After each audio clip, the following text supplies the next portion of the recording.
আজব দেশের ভাই, আজব কথা।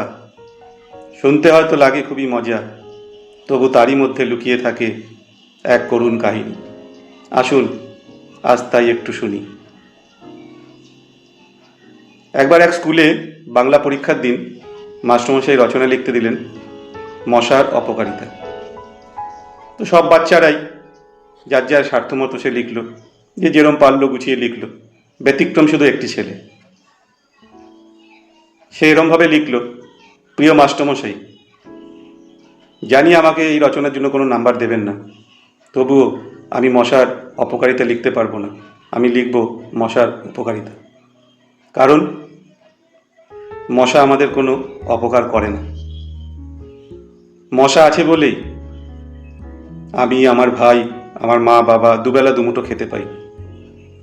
কারণ মশা আছে তাই মশা সবাইকে কামড়ায়, বিরক্ত করে। সেই বিরক্ত হয়ে মানুষ মশারি কেনে এবং মশারি টানায়। আর আমার বাবা মশারি বিক্রি করে আমাদের জন্য খাবার কিনে আনে। তাই মশা আমাদের কোনো অপকার করে না, আমাদের উপকারই করে।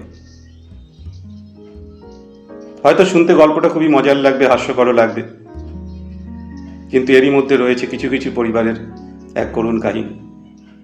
ভালো থাকবে।